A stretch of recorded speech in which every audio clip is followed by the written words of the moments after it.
The crystalline arena gleamed under twin suns, its translucent walls reflecting the gathered crowd of alien dignitaries like fractured rainbows. Commander Marcus Steele adjusted his tactical vest, the unfamiliar weight of ceremonial armor plates, making his movements slightly awkward as he studied the combat zone before him. The arena floor was carved from a single massive geode, its surface polished to mirror brightness, and inscribed with intricate patterns that seemed to shift and flow when he wasn't looking directly at them. Nervous, human?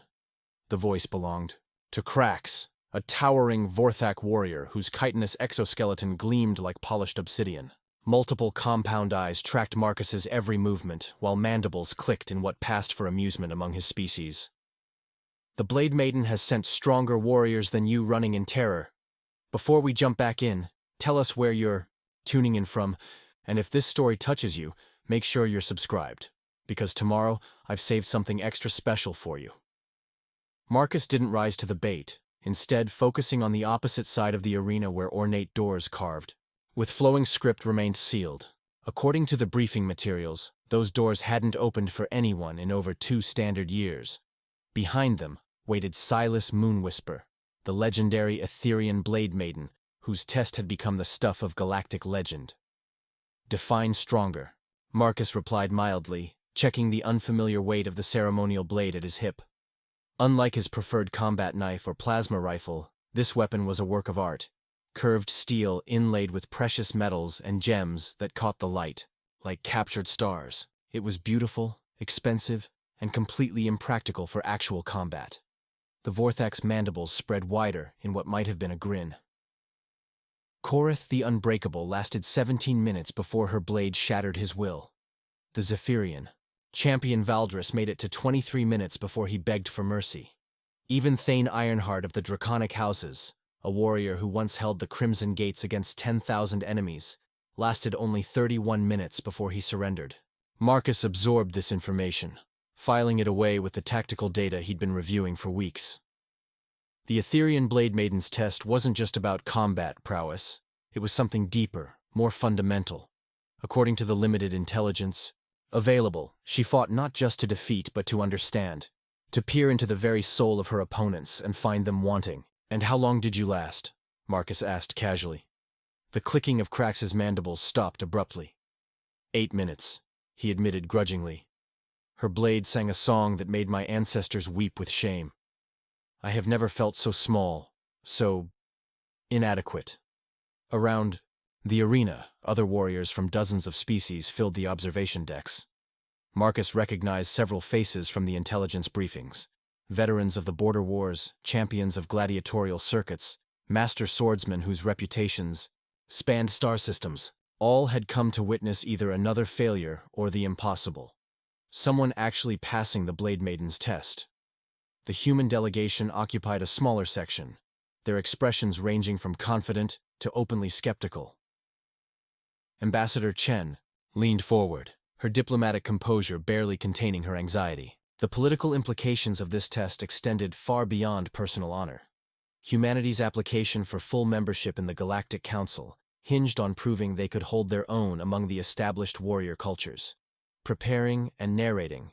This story took us a lot of time, so if you are enjoying it, like this video, it means a lot to us. Now back to the story. Ladies, gentlemen, and honored beings, the arena's announcer began, his voice echoing through translation fields that rendered his words in dozens of languages simultaneously. Today we witness the 147th attempt to pass the test of blades, representing the human species, Commander Marcus Steele of the Terran Defense Force.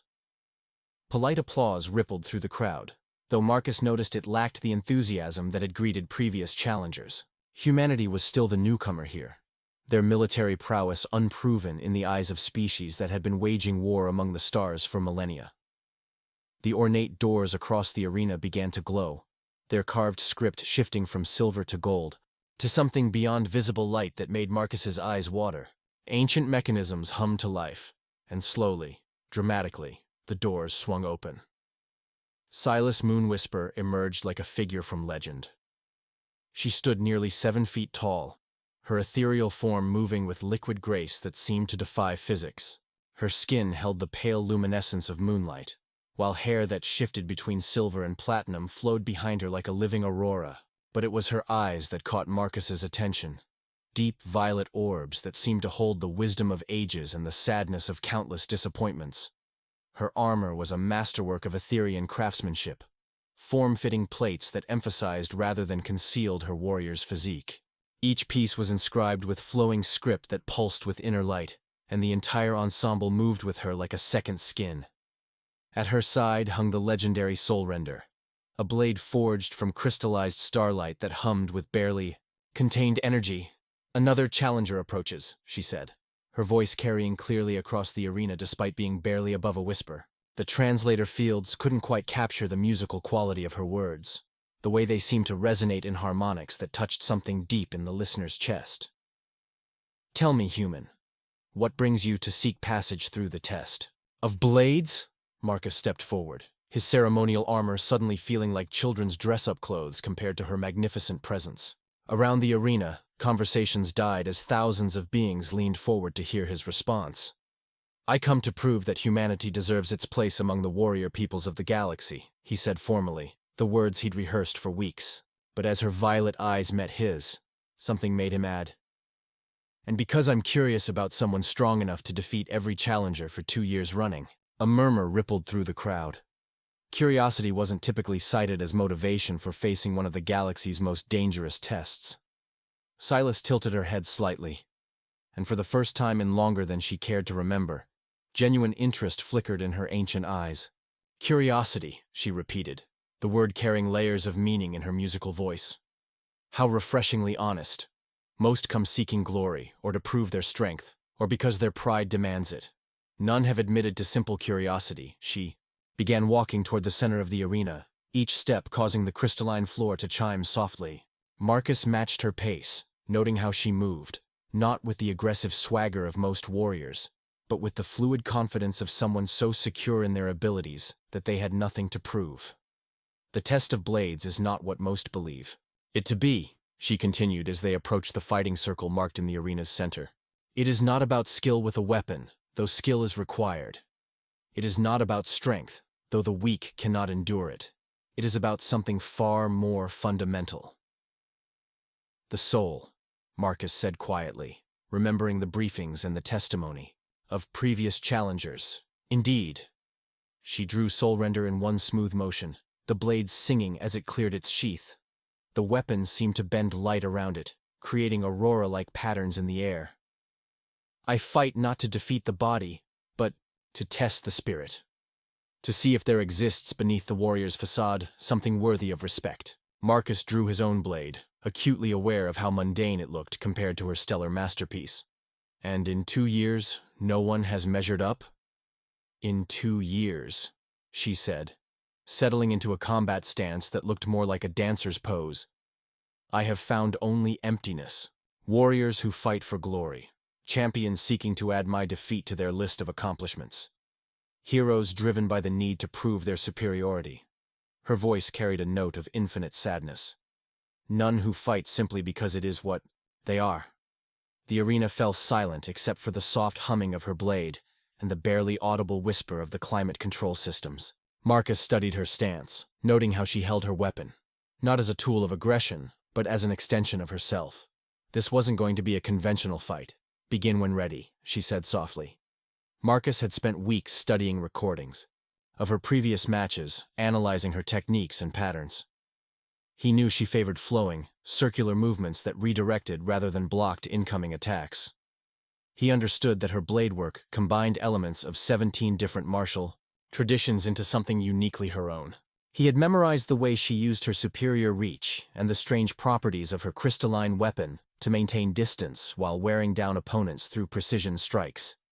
None of that theoretical knowledge prepared him for the reality of facing her. She moved like quicksilver, her blade tracing patterns in the air that left afterimages burned into his retinas.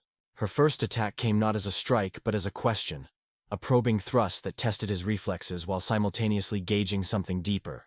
Marcus parried automatically, muscle memory from thousands of hours of training taking over, but even as their blades met, he felt something else. A presence. Not physical contact, but mental, spiritual. Her blade didn't just seek to cut his flesh, it sought to touch his essence. "Interesting," she murmured, flowing around his counterattack like water around stone. "You do not fight as your species' warriors typically do." She was right. Human military doctrine emphasized efficiency, overwhelming firepower, and tactical superiority. In individual combat, humans relied on strength, speed, and aggression to overcome more naturally gifted opponents. But Marcus had spent years studying with masters from across the galaxy, absorbing techniques and philosophies that went far beyond simple battlefield efficiency. Their blades met again, and this time he was ready for the mental contact. Instead of resisting it, he let her presence touch the edges of his thoughts. What she found there made her violet eyes widen slightly. "You have known defeat," she observed, her blade work never pausing as she pressed him backward across the crystalline floor. "True defeat. Not the loss of a battle or contest, but the breaking of everything you believed about yourself." Marcus didn't answer verbally. He was too busy trying to survive her increasingly complex attack patterns. But she was reading the response from his mind, from the way his spirit reacted to her probing touch. "Yes," she continued, her voice taking on a different quality. "The massacre at Kepler Station. You were the commanding officer. 47 good soldiers died because you made the wrong tactical decision." The words hit harder than any physical blow. Marcus's blade work faltered for a split second, long enough for Soul Render to trace a line of fire across his ribs. The cut was shallow, barely breaking skin, but it served as a reminder of how completely outmatched he was. "You carry their names," she said, and now there was something like compassion in her musical voice. 47 names that you recite every morning when you wake, and every night before sleep. You fight not for glory or pride, but because you believe that becoming stronger might somehow make their deaths meaningful. Around the arena, the crowd was rivaling. They could see the combat, could watch Marcus being systematically dismantled by the Blade Maiden's superior skill. But they couldn't hear the conversation or sense the deeper exchange taking place between the combatants. "You understand guilt," Marcus managed to say between parries, sweat beginning to bead on his forehead despite the arena's controlled climate. "That's what you're looking for, isn't it? Someone who fights not because they're strong, but because they're broken." Her attack pattern shifted, becoming less aggressive and more curious. "Broken things can be repaired," she said, "but only if there's something worth saving beneath the damage. Show me, human. Show me what lies beneath your guilt and self-recrimination." This was the moment where previous challengers had failed. Faced with having their deepest failures and fears laid bare, they had either collapsed under the weight of self-doubt or lashed out in desperate fury. Marcus could feel the same crushing pressure, the temptation to either surrender or rage against the injustice of having his private pain exposed. Instead, he did something unexpected. He smiled. "You want to see what's beneath?" he asked, his blade work suddenly becoming more fluid, more natural. "Fine, but I'm warning you, it's not pretty." And then he opened his mind completely, dropping every defense and letting her see everything. Not just the guilt and the names of the dead, but everything that had built him into the man he was. The childhood spent moving from one military base to another, never quite fitting in anywhere. The young officer's naive belief that good intentions and proper training could overcome any obstacle. The slow, painful education in the realities of war and command. But deeper than the pain, she found something else. A core of stubborn determination that refused to break no matter how much punishment it endured. A man who had stared into the abyss of his own failures and chosen to keep fighting anyway, not because he expected to win, but because giving up would dishonor those who had died trusting him. "Oh," Silas breathed, her attack faltering for the first time in the match. "Oh, you beautiful stubborn fool." Their blades locked at the hilts, bringing them face to face for a moment that stretched into eternity. In her violet eyes, Marcus saw something he hadn't expected. Recognition. Not just understanding, but kinship. "You see it too, don't you?" he asked quietly. "The weight of all those who trusted you and died because you weren't strong enough, fast enough, smart enough to save them." For just an instant, her ethereal composure cracked, and he glimpsed the ancient pain she carried. Centuries of warriors who had sought her test and been found wanting. Decades of isolation, of being revered and feared in equal measure while remaining utterly alone. The crushing responsibility of being viewed as perfect when she knew herself to be anything but. "How many?" he asked gently. "All of them," she whispered. And for that moment, she wasn't the legendary Blade Maiden but simply a woman who had carried too much for too long. Every challenger who fell short. Every warrior whose spirit I broke in the testing. Every soul who looked to me for validation and left with nothing but shame. The revelation hung between them like a bridge neither had expected to find. Around the arena. The crowd was growing restless, unable to understand why the combatants had stopped moving, why they stood frozen with their blades locked and their faces inches apart. "We're a matched pair, aren't we?" Marcus said, understanding dawning in his voice. "Two broken people trying to carry weights too heavy for anyone to bear alone. The test," she said, her voice barely audible even to him. "You're supposed to prove yourself worthy. To show me strength or honor, or some quality that sets you apart from all the others." "Maybe," Marcus said, "the test isn't about being worthy. Maybe it's about recognizing that none of us are worthy, and choosing to keep trying anyway." Something shifted in her expression. The sadness that had filled her violet eyes for so long began to give way to something else. Hope, perhaps, or the beginning of it. "You would break my blade," she said wonderingly. "Not through strength or skill, but by showing me that I've been asking the wrong question all along." Their locked blades began to tremble, not from physical strain but from something deeper. The crystalline weapon that had never known defeat was resonating with harmonics it had never encountered before. The frequency of two souls recognizing their fundamental similarity. "The question isn't whether someone is worthy," Marcus said, understanding flooding through him. "The question is whether they're willing to keep fighting, even when they know they're not." Soulrender gave a note like a crystal wine glass touched by a perfect pitch. Hairline fractures appeared along its flawless surface, spreading like silver lightning. "Marcus," Silas said, and hearing his name in her musical voice sent something warm through his chest. "Yeah?" "When my blade breaks," she said, violet eyes holding his with desperate intensity. "Catch me." The legendary weapon shattered like starlight made solid, fragments of crystallized energy dissolving into motes of light that danced around, them like celebrating fireflies. And as the Blade Maiden, the untouchable, invincible warrior who had stood alone for so long, began to collapse, Marcus Steele did exactly as she asked. He caught her. The arena erupted in chaos. Thousands of voices, raised in shock and disbelief, but in Marcus's arms, Silas Moonwhisper. No longer the distant Blade Maiden, but simply a woman who had finally found someone who understood. Felt something she hadn't experienced in centuries. She felt safe. The silence that followed the shattering of Soulrender was more deafening than any explosion Marcus had ever experienced in combat. 10,000 beings sat in stunned quiet, their various forms of breathing the only sound in the crystalline arena. In his arms, Silas felt impossibly light despite her 7-foot frame, as if the breaking of her legendary blade had somehow diminished her physical presence. "Impossible," someone whispered from the crowd, the word carrying clearly in the unnatural stillness. "The Soulrender has never... It cannot." Marcus ignored the growing murmur of voices, focusing instead on the woman in his arms. Her violet eyes were closed, long silver lashes dark against her luminescent skin.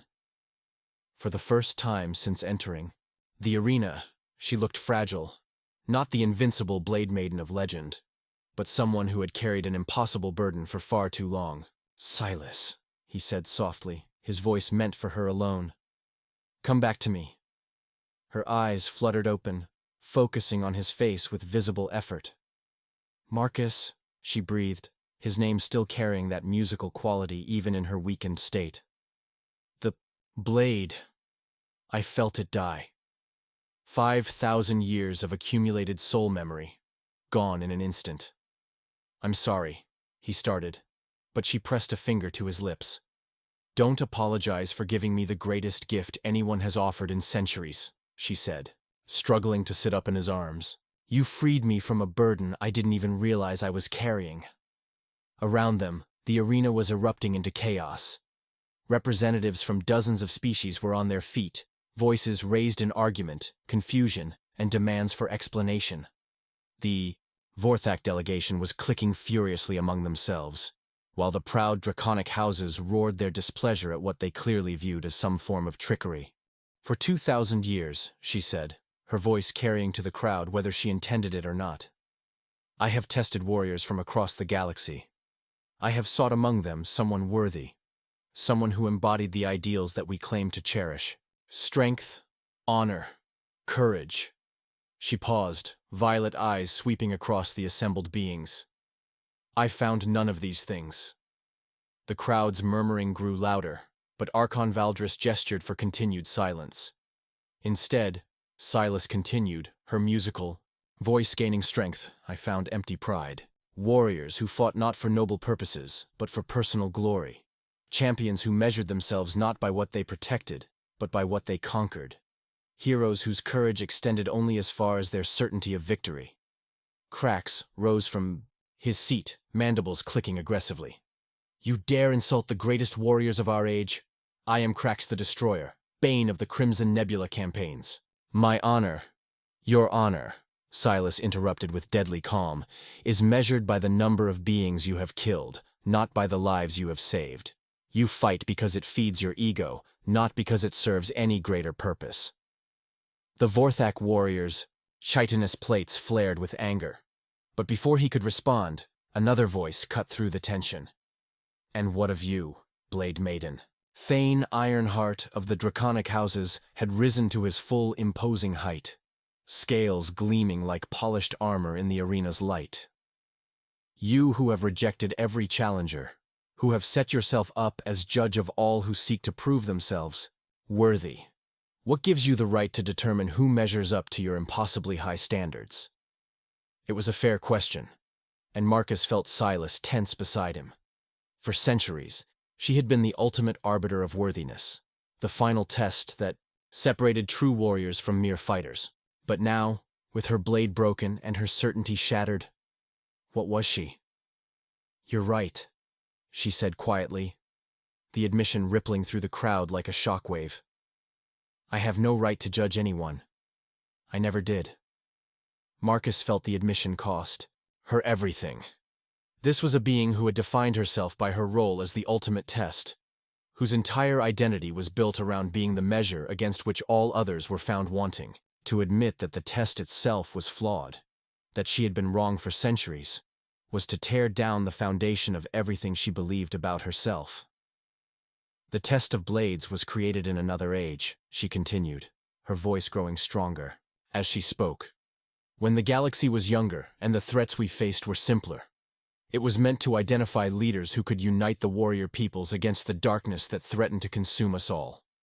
But somewhere along the way, it became something else. It became about exclusion rather than inclusion, about proving superiority rather than finding common ground." She turned to look at Marcus, and he saw something new in her violet eyes, not the ancient sadness that had defined her for so long, but a spark of possibility. "This human showed me something I had forgotten," she said. "That true strength isn't about being unbreakable. It's about continuing to fight even when you're broken.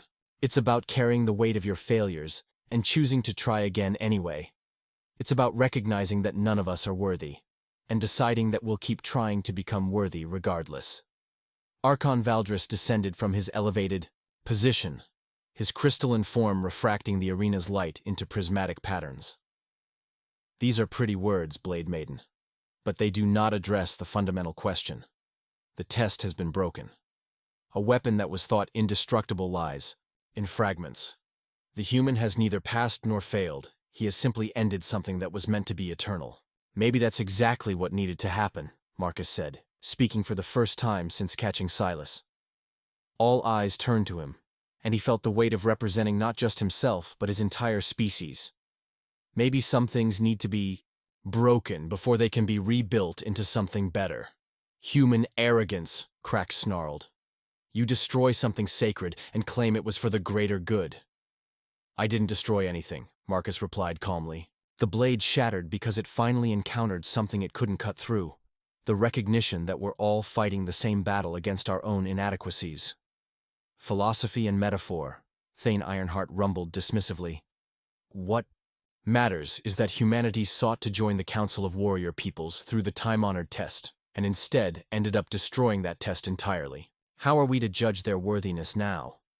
It was Ambassador Chen who answered, stepping forward with the polished composure that had made her one of Earth's most effective diplomats.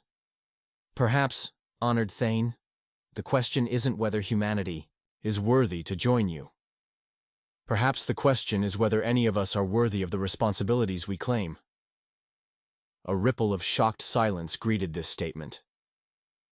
In the galactic political arena, membership in the Council of Warrior Peoples was considered the highest honor a species could achieve.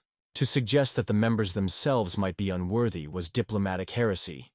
You see what your human champion has wrought, Blade Maiden? Archon Valdris asked, his crystalline voice carrying undertones of disappointment. Chaos. The overthrow of established order. The questioning of fundamental truths that have guided our peoples for millennia. Silas was quiet for a long moment, considering. When she spoke, her words carried the weight of cosmic certainty.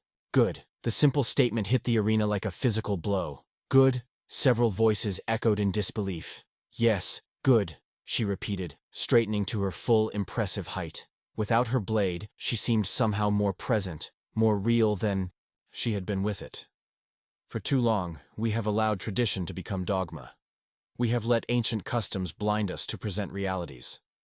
The test of blades was meant to identify leaders who could unite us against common threats. Instead, it became a barrier that divided us into the worthy and the unworthy, creating hierarchies based on who could best perform in single combat. She gestured toward the assembled crowd. Look around you. Here sit representatives of dozens of species, each convinced of their own superiority, each certain that their way of warfare is the truest path. And meanwhile, new threats emerge that none of us can face alone.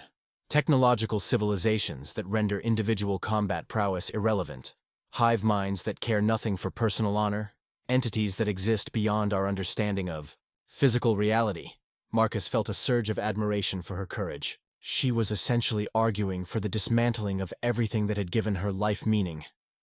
And she was doing it with the same fierce conviction she had once brought to the test itself. The human spoke of being broken and choosing to fight. Anyway, she continued, that is what we must do now. Acknowledge that our old ways are broken and choose to build something better. And what would you have us build? Asked a new voice. This came from the celestial hegemony section, where beings of pure energy flickered in containment fields. What could possibly replace traditions that have served us for thousands of years? Silas looked at Marcus, and in that exchange of glances, he understood what she was asking. Not just support, but partnership. Not just agreement, but shared commitment to an uncertain future. Cooperation, Marcus said, stepping forward to stand beside her. Not based on who can defeat whom in single combat, but on who can work together to face challenges too big for any one species to handle alone. The human speaks of cooperation, Crax sneered. While his species' history is one of constant warfare among themselves. You're absolutely right, Marcus admitted, surprising the Vorthak warrior. Humans have fought countless wars, made terrible mistakes, committed acts we're not proud of. We're not offering ourselves as some perfect example of what a warrior species should be. We're offering ourselves as what we actually are, flawed beings who keep trying to do better. And what gives flawed beings the right to sit in judgment of others? Thane Ironheart demanded. Nothing, Silas answered before Marcus could speak. That's the point. None of us have that right. The Council of Warrior Peoples has operated for centuries on the assumption that might makes right, that superior combat ability grants moral authority. But what if we're wrong? What if the strongest fighters aren't necessarily the best leaders? The question hung in the air like a challenge to everything the assembled beings believed about themselves and their civilizations. This is madness, Archon Valdris declared, his crystalline form pulsing with agitated light. You propose to overturn the natural order. The strong rule because they are strong. The worthy lead because they have proven their worth. Without these principles, civilization collapses into chaos. No, Marcus said quietly. Civilization evolves. The question is whether we're going to be part of that evolution, or get left behind clinging to traditions that no longer serve us. Ambassador Chen seized the moment with the skill that had made her legendary in diplomatic circles. The Terran Federation formally proposes a new test, she announced. Not a test of individual combat prowess, but a test of collective problem-solving. Present us with a challenge that requires multiple species working together, and judge us not on who proves strongest, but on whether we can find a solution. The arena erupted in heated discussion as delegates conferred among themselves. Some voices were raised in outrage at the audacity of the proposal, while others seemed intrigued by the possibility of trying something new. Through it all, Marcus remained focused on Silas.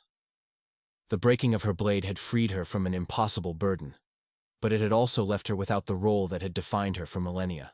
What did an eternal judge do when she no longer believed in judging? No regrets? He asked quietly. Her smile was the first genuinely happy expression he'd seen from her. For the first time in centuries, I feel like I might actually be useful, for something other than breaking the spirits of hopeful warriors. And what might that be? Learning, she said, violet eyes bright with possibility. Exploring. Discovering what happens when beings choose cooperation over domination. She paused, looking at him with an expression that made his heart skip. If you'll have a former Blade Maiden as a partner in such endeavors. Marcus felt something warm bloom in his chest. I thought you'd never ask. Their moment was interrupted by Archon Valdris calling for order. The proposal has been heard, the ancient Zephyrian announced. The council will deliberate on whether to accept this alternative test. Until a decision is reached, the human delegation will remain as guests of the arena. As the crowd began to disperse, Marcus and Silas found themselves temporarily alone in the center of the crystalline fighting circle. Around them, fragments of the legendary soul render continued to dissolve into dancing motes of light. So what happens now? Marcus asked. Silas bent down and picked up the hilt of her former weapon, the only solid piece that remained. As she held it, the metal seemed to pulse with residual energy. Now, she said, we find out if two broken people can build something beautiful together. The arena's lights began to dim as the facility prepared for its rest cycle. But neither warrior felt any inclination to leave. They had shattered more than just a blade today. They had broken open possibilities that neither had dared to imagine. 3 days after the shattering of Soul Render, Marcus found himself in quarters that seemed designed to humble their occupants. The guest suite aboard the Council's orbital station was magnificent by any objective measure. Crystalline walls that shifted color with the passing hours, gravity fields that could be adjusted to accommodate any species' preferences, and a viewport that offered a breathtaking view of the gas giant below. Yet everything about the space whispered of temporary accommodation, of being suffered rather than welcomed. They're trying to make us feel small, Silas observed from where she stood before the great window. The 3 days since losing her blade had changed her in subtle ways. Gone was the ethereal untouchability that had defined the Blade Maiden. In its place was something more grounded, more present. A woman discovering who she was without the weight of ancient traditions defining her. Marcus finished reviewing the latest diplomatic briefing on his tablet and set it aside. It's working. On the delegation. Ambassador Chen's been in damage control mode since we arrived. Half the council is calling for humanity's immediate rejection, and the other half wants to study us like lab specimens. And what do you want? She asked, turning from the window to face him. It was a question that had been eating at him since the arena. The original mission, prove humanity worthy of council membership, had become something far more complex. They hadn't passed the traditional test, they had destroyed it. The political implications were staggering, but the personal ones were equally challenging. I want to know what we actually started in there, he said honestly. This thing between us. Is it real or just adrenaline and shared trauma bonding two people who have more in common than either expected? Silas moved closer, her violet eyes studying his face with an intensity that reminded him of their mental connection during the test. When Soul Render touched your thoughts, I felt everything you've ever been. Your guilt over Kepler Station, yes, but also your determination to become worthy of the trust others place in you. Your willingness to sacrifice yourself for subordinates who probably don't even know your first name. The way you lie awake calculating how to minimize casualties in scenarios that haven't even happened yet. She sat beside him on the suite's adaptive furniture, close enough that he could see the faint luminescence that played beneath her skin. That wasn't trauma bonding, Marcus. That was recognition. Before he could respond, the suite's communication system chimed with an incoming message. Ambassador Chen's voice filled the room, tension evident despite her professional tone. Commander Steele, the Council has reached a preliminary decision regarding the alternative test proposal. Your presence is requested in the Grand Assembly chamber immediately. Marcus and Silas exchanged glances. 3 days of deliberation was remarkably fast for a body that normally took months to reach consensus on minor trade disputes. Should I come with you? Silas asked. The invitation was only for me, Marcus replied, though he was reluctant to face whatever awaited without her. Their partnership was still too new, too undefined to rely on in a formal setting. Then go. Represent both of us, she said, reaching out to take his hand. The simple contact sent warmth through him, not the overwhelming spiritual connection they'd shared during the test, but something gentler and more sustainable. Show them what cooperation looks like in practice. The Grand Assembly chamber was even more intimidating than the arena had been. Representatives from 47 species arranged themselves in a complex 3-dimensional amphitheater that accommodated everything from aquatic beings in mobile tanks to energy entities in containment fields. At the center, a floating platform held speakers who addressed the assembly. Marcus took his designated position, acutely aware that every conversation in the chamber had stopped upon his entrance. The weight of alien attention was almost physical. Dozens of different forms of sensory apparatus focused on him with uncomfortable intensity. Archon Valdris materialized on the central platform, his crystalline form refracting the chamber's lighting into rainbow patterns. Commander Steele, his translated voice carried clearly through the vast space. The Council has deliberated regarding your species' unprecedented modification of the traditional testing process. Modification was certainly one way to describe it, Marcus thought.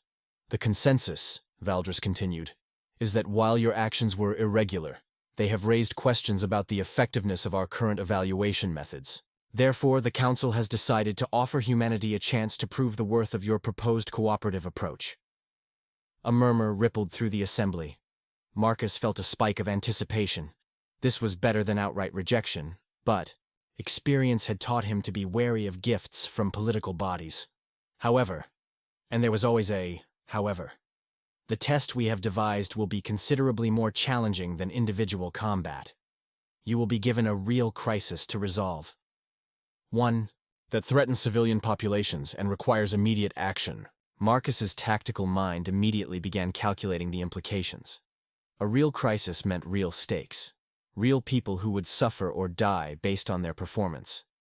But it also meant a chance to prove that humanity's approach to problem-solving could complement rather than replace the warrior traditions of the Council species.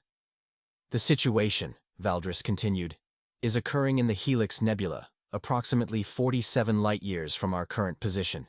3 separate colony worlds, human, draconic, and Etherian, are under threat from what our sensors indicate is a massive spatial anomaly. Traditional military responses have proven ineffective. The colonies have perhaps 72 hours before the phenomenon reaches population centers. The chamber's holographic systems activated, displaying a 3-dimensional map of the affected region. Marcus studied the tactical situation, his mind automatically processing distances, resources, and potential solutions. 3 worlds, 3 different species with their own approaches to crisis management, and a spatial anomaly that had already defeated conventional military responses. The test parameters, Valdris announced, are as follows. You will command a joint task force comprising vessels and personnel from all 3 affected species. Success is measured not by military victory, but by the preservation of civilian life and the demonstration of effective interspecies cooperation. Failure? The ancient Zephyrian let the implication hang in the air. Failure means not just humanity's rejection from the Council, but the potential loss of hundreds of thousands of lives, Marcus finished. Precisely. Marcus felt the chamber's attention intensify. This was the moment where he could still back down, could argue that the test was unfair, or demand different parameters. Every instinct developed through years of military command was screaming warnings about accepting a mission with such impossible stakes and unclear variables. Instead, he thought about Silas and the conversation they'd had about broken things, choosing to keep fighting anyway. "I accept," he said clearly. The murmur that greeted this announcement was noticeably different from previous reactions. Less dismissive, more concerned. Even beings who had opposed humanity's inclusion seemed to recognize the courage required to accept such terms. "Excellent," Valdris said, though his crystalline voice carried undertones that might have been approval, or might have been anticipation of watching a particularly spectacular failure. "Your task force is already being assembled. You depart in 6 hours." As the assembly began to disperse, Marcus found himself approached by several delegates who had remained silent during the formal proceedings. Crax was the first, his chitinous plate still radiating disapproval, but his mandibles clicking in what Marcus had learned was a sign of grudging respect. "Human," the Vorthak warrior said bluntly, "this test is designed for you to fail.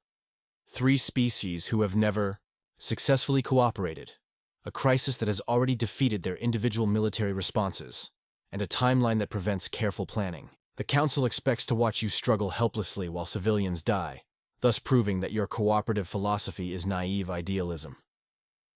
"Probably," Marcus agreed. "Any advice?" Crax's compound eyes studied him with something that might have been surprise. "Do not trust the Draconics to follow orders from a human. Their pride will not allow it. Do not expect the Etherians to act quickly. They will want to study the phenomenon until it is too late to act. And do not assume that any of them will prioritize civilian lives over military objectives." It was hardly encouraging counsel, but Marcus appreciated its honesty. "And the Vorthak position on this? Officially? We expect you to fail and prove that the old ways are superior." Crax's mandibles spread in what might have been amusement. "Unofficially? Several of us are curious to see what happens when someone actually tries this cooperation approach seriously." The next approach came from an unexpected source, a representative of the celestial hegemony, whose energy form flickered with patterns Marcus couldn't interpret. "Human steel." The being's translated voice carried harmonic undertones that suggested vast age. "Our species has observed these proceedings with interest. The spatial anomaly you will face, it is not entirely natural." Marcus felt his tactical instincts sharpen. "Meaning that conventional military responses have failed, not because the phenomenon is too powerful, but because it responds to aggression by becoming more dangerous. Your cooperative approach may be more effective than the Council realizes." Before Marcus could ask for more details, the energy being dispersed, leaving him with more questions than answers. The final encounter was the most significant. Thane Ironheart of the Draconic Houses descended from his elevated position, scales reflecting the chamber's lights like polished armor. The massive being studied Marcus with eyes like molten gold, radiating the kind of controlled power that had made his species the galaxy's most feared warriors. "Commander Steele," the Thane's voice rumbled with harmonics that seemed to resonate in Marcus's bones. "You will be commanding my nephew, Prince Kazric, in this endeavor. He is young, proud, and has never taken orders from anyone outside our bloodline hierarchy." Marcus nodded, filing away another complication to add to his growing list. "However," Ironheart continued, "Kazric is also intelligent and capable of learning when properly motivated. Show him that your approach produces results, and you will earn not just his cooperation but his loyalty. Fail, and he will ensure that everyone knows it was due to human weakness and poor leadership." "Understood," Marcus said. "Any suggestions for motivation techniques that work with draconic psychology?" Something that might have been approval flickered in the Thane's golden eyes. "Give him challenges worthy of his abilities, and show him how cooperation can achieve what individual strength cannot. Dragons respect power, but we worship excellence." As Marcus made his way back to the guest quarters, his mind was already working through the tactical challenges ahead. 3 species with incompatible approaches to crisis management. A spatial anomaly that defied conventional solutions, and civilian lives hanging in the balance. It was exactly the kind of impossible situation that military academies used as teaching exercises, with the understanding that there was no truly good solution. only degrees of failure. He found Silas where he'd left her, still gazing out at the gas giant below, but now she was holding something. A curved piece of metal that gleamed with residual energy. The hilt of Soul Render, she explained, noting his questioning look.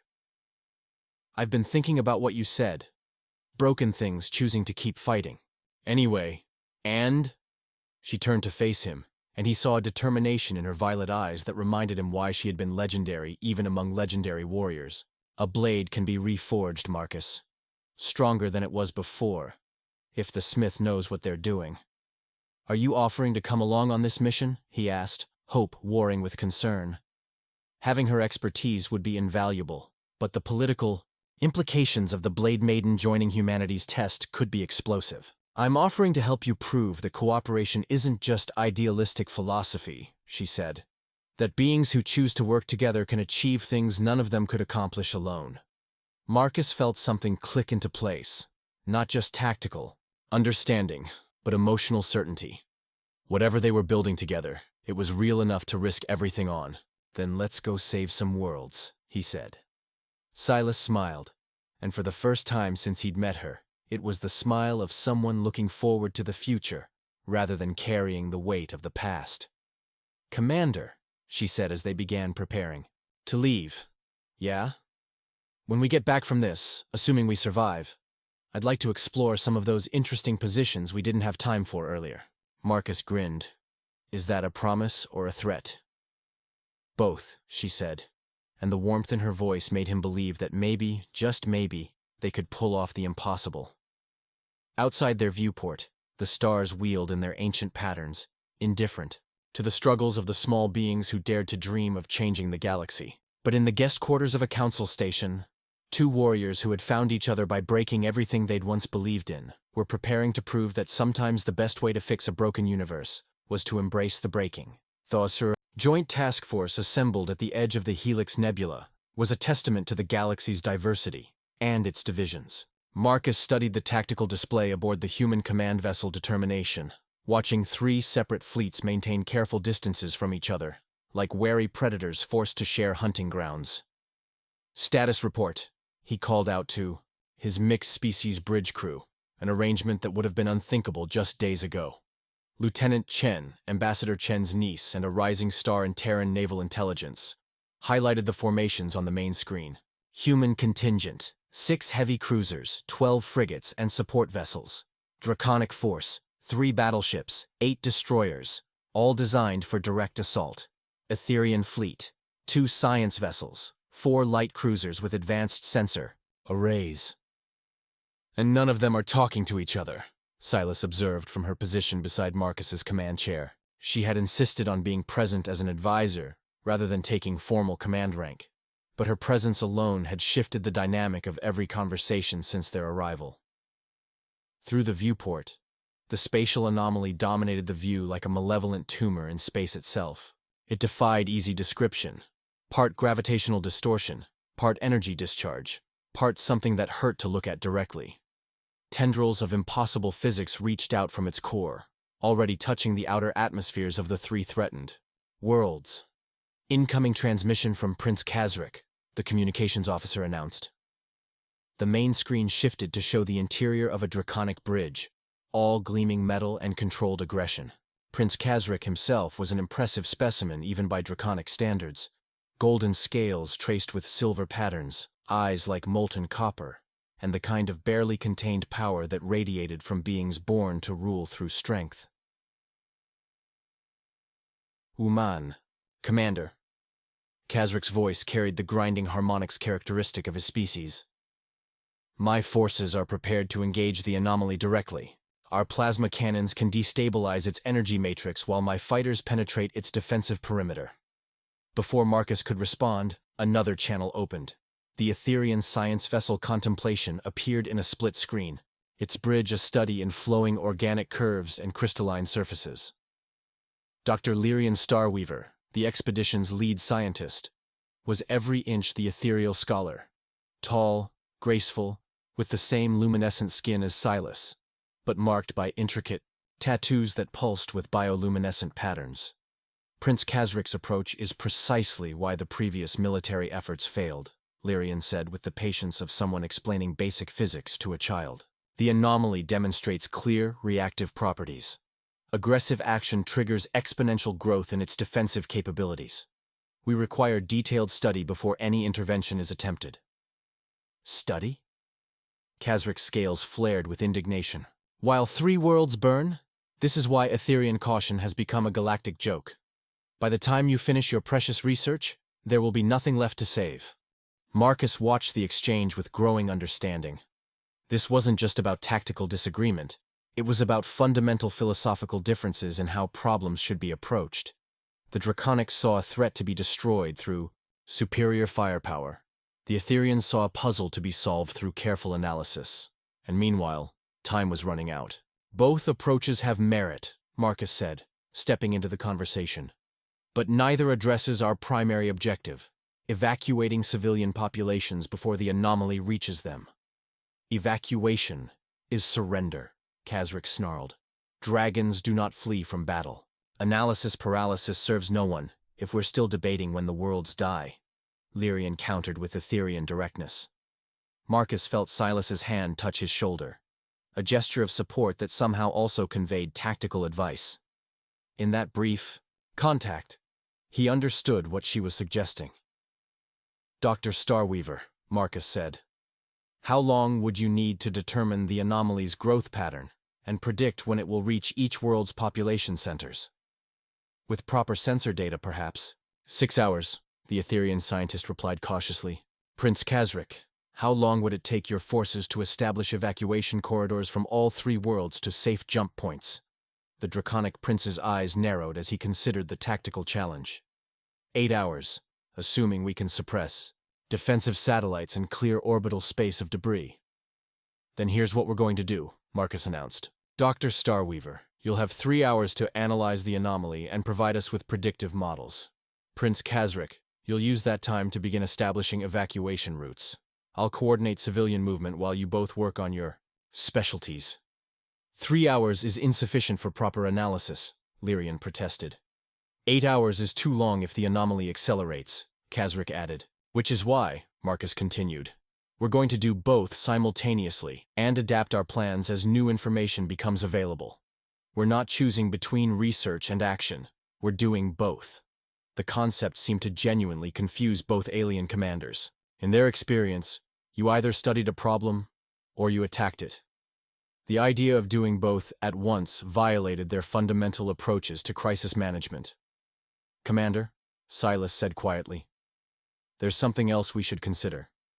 The celestial hegemony representative mentioned that the anomaly responds to aggression. What if it also responds to other emotional states? Marcus felt pieces clicking together in his mind. Dr. Starweaver, in your initial scans, did you detect any pattern in how the anomaly's growth correlates with fleet movements? There was a pause as the Etherian scientist consulted her data. Curious. Yes. There does appear to be a correlation. Each time military vessels have approached with aggressive intent, the anomaly's expansion rate increased by measurable amounts.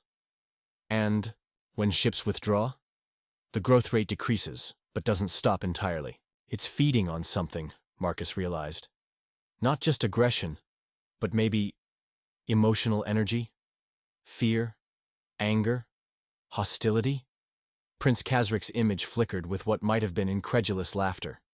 You suggest this phenomenon is some kind of cosmic emotional parasite, I suggest, Marcus replied carefully, that we might be dealing with something that operates on principles we don't fully understand, which means our response needs to be equally unconventional. Over the next 3 hours, Marcus watched the most unlikely cooperation he'd ever seen unfold. Draconic fighters, instead of charging in with weapons blazing, began careful reconnaissance. Flights while maintaining strict emotional discipline, a concept that went against every instinct in their warrior psychology. Etherian science vessels shared real-time data with draconic tactical computers, creating hybrid analysis systems that neither species had imagined possible. And human vessels served as coordinators, helping manage the cultural translation needed to make the cooperation work. Silas proved invaluable in ways Marcus hadn't anticipated. Her centuries of testing warriors from different species had given her an intuitive understanding of how to communicate concepts across cultural barriers. When Prince Khazrak's natural aggression threatened to trigger anomaly responses, she channeled his energy into protective fury for the civilians they were saving. When Dr. Starweaver became paralyzed by the complexity of the phenomenon, Silas helped her focus on immediate, actionable questions rather than comprehensive understanding. Incoming data from the contemplation, Lieutenant Chen announced. Dr. Starweaver reports the anomaly appears to be artificially intelligent. Marcus felt his blood chill. An intelligent spatial phenomenon was far more dangerous than any natural disaster. Define intelligent, he called out. Lyrian's voice came through the comm with barely controlled excitement. It's not just responding to stimuli, it's learning. Each military engagement has taught it how to counter specific tactics. It's been growing stronger not just by feeding on aggressive emotions, but by adapting to overcome the forces sent against it. Which means, Khazrak's voice cut in grimly, that every failed attempt to stop it has made it more dangerous. But also, Silas said thoughtfully, that it might be capable of communication. The bridge fell silent as the implications sank in. Everything they thought they knew about the situation had just shifted fundamentally. Dr. Starweaver, Marcus said slowly. Is there any indication that the entity is hostile by nature or just defensive? The data suggests, Marcus, I think it's afraid. The emotional resonance patterns match what we see in cornered, frightened beings. It's been attacked repeatedly by forces it doesn't understand. So it's responding the only way it knows how, by becoming stronger and more dangerous. Marcus looked at Silas, seeing his own realization reflected in her violet eyes. It's not a weapon or a natural disaster, he said. It's a refugee. The next few hours would later be studied in diplomatic academies across the galaxy as a masterpiece of interspecies cooperation. Instead of approaching the entity with weapons or scientific instruments, Marcus coordinated the most delicate first contact protocol ever attempted. Etherian empaths worked with draconic emotional warriors to project feelings of safety and welcome toward the anomaly. Human psychologists provided frameworks for communication with traumatized intelligences, and gradually, carefully, contact was established. The entity, which called itself something that translated roughly as the Wanderer Between Stars, had been fleeing something even more terrible than itself. It had sought shelter in this region of space, but the constant military attacks had driven it into defensive behavior patterns that endangered the very beings it was trying to avoid harming. The solution, when it came, was elegant in its simplicity. The 3 colonial worlds were evacuated not as refugees fleeing disaster, but as temporary guests while a new home was found for the Wanderer. Draconic ships provided protection during the relocation. Etherian vessels mapped a suitable uninhabited system, and human coordinators managed the logistics of moving both populations and a sentient spatial anomaly. 3 days after the crisis began, Marcus stood on the observation deck of the Determination, watching the successful conclusion of the most unusual rescue operation in galactic history. The Wanderer was settling into its new home, a system rich in the exotic matter it needed to sustain itself, while the 3 colony worlds' populations prepared to return to their homes. Not bad for a human's first command of alien forces, Silas said, moving to stand beside him at the viewport. Not bad for a Blade Maiden's first cooperative mission, Marcus replied, slipping his arm around her waist. Former Blade Maiden, she corrected, leaning into his embrace. I think I prefer my new job description. Which is? Partner to the most stubborn, brilliant, compassionate fool in the galaxy, she said, turning in his arms to face him. Someone who looks at an impossible situation and asks, not, how do we win, but, how do we save everyone? Their kiss was interrupted by the communication system. Commander Steele, came Prince Khazrak's voice, though now it carried warmth rather than hostility. The Council has sent word. Humanity's application for membership has been approved, unanimously. Marcus and Silas broke apart, staring at each other in amazement. Unanimously? Marcus called out. It seems, came Dr. Starweaver's amused voice over the comm, that when you prove cooperation can literally work miracles, even the most stubborn traditionalists have to admit maybe it's time for new approaches. Later, in the privacy of Marcus's quarters, He and Silas lay entwined on his bunk, their bodies fitting together with the same natural harmony that had characterized their partnership throughout the crisis. "So what happens now?" Marcus asked, trailing his fingers along the luminescent patterns that played beneath her skin. "Humanity's in the council. The Wanderer has a new home, and we've proven that cooperation can work. What do two former warriors do when the war is over?" Silas smiled, pressing closer to him. "We start the next war," she said. "Against ignorance, against prejudice, against the idea that strength has to mean dominance. We teach others what we learned, that being broken doesn't make you weak, and that the best way to fix things is often to embrace the breaking and build something new.